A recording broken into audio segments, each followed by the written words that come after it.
The 50-year mortgage. I mean, the very words probably make you cringe a little, right? It sounds like a total financial trap, a life sentence of debt. But what if I told you that gut reaction is completely wrong? What if, hidden inside what seems like a terrible idea, is actually a secret key to building serious wealth? The math here is, well, it's pretty mind-blowing. And yeah, this is what almost everyone thinks.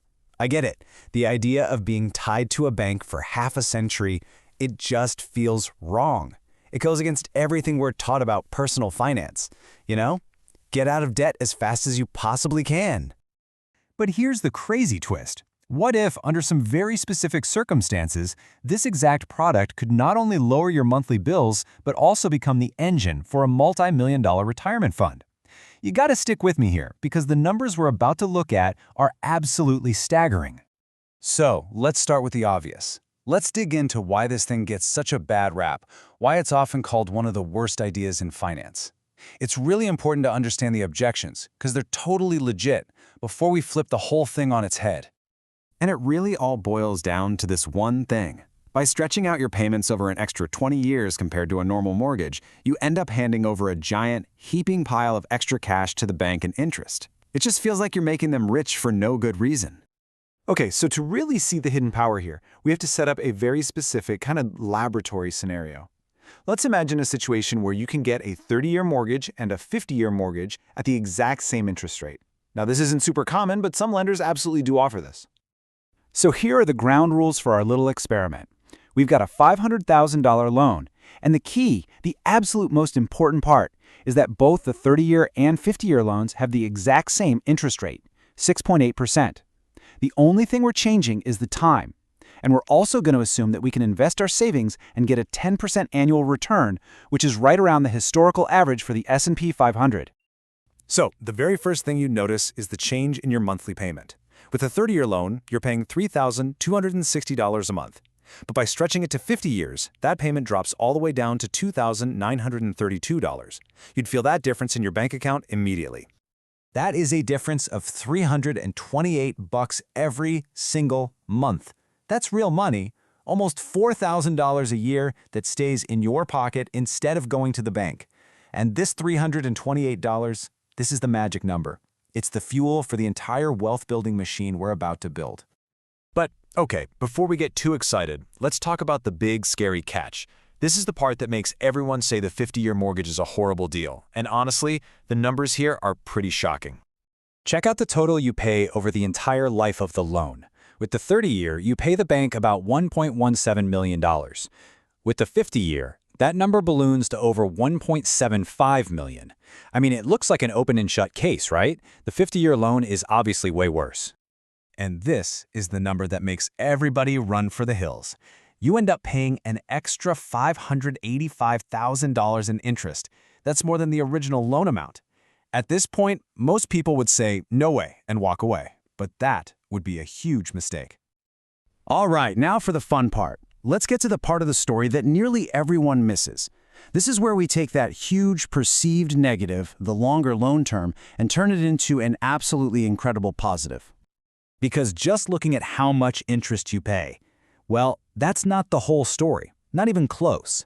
What you do with the money you save every month is what completely changes the game. And the strategy could not be simpler. It's just 3 steps. 1, you take that $328 you save every month. 2, you set up an automatic investment into a simple S&P 500 index fund. 3, you just let it go for 50 years. Let it compound and grow at that 10% historical average.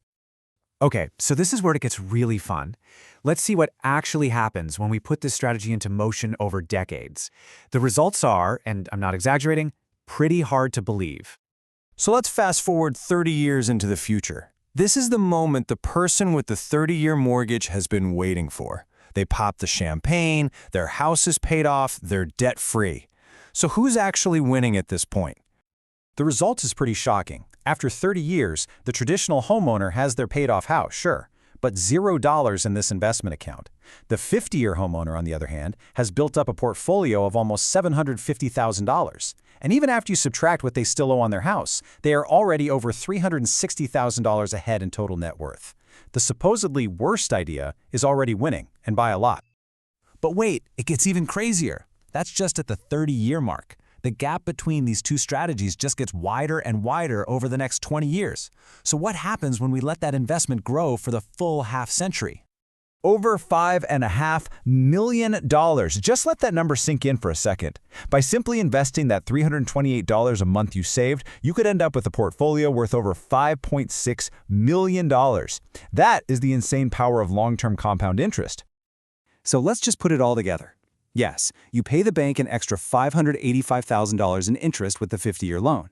But in exchange for that cost, you build an investment portfolio worth over $5.6 million. When you net it all out, you come out over $5 million richer. It's not even close. So, you're probably asking, how is this even possible? And what are the real-world catches? Let's break down the financial principle that makes this all work. And, more importantly, the stuff you absolutely need to know. What we're doing here has a fancy name. It's called arbitrage.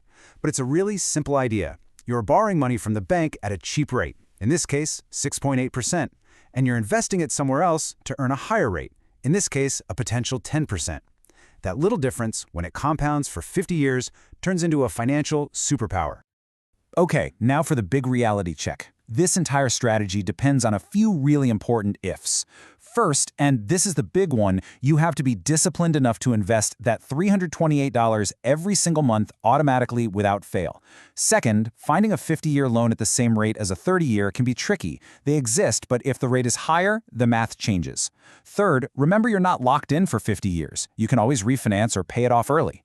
And finally, you might be wondering, well, what if the 30-year person starts investing after their house is paid off? We ran the numbers. They still end up over $3 million behind. That 30-year head start is just too powerful to overcome. So what this all comes down to is a massive shift in how you think about debt. When you stop seeing your mortgage as just a burden to get rid of, and you start seeing it as a financial tool for leverage, the whole world looks different. The math is pretty undeniable, which leaves us with a really interesting question. Now that you know this, does the good old 30-year mortgage still seem like the automatic, smartest choice?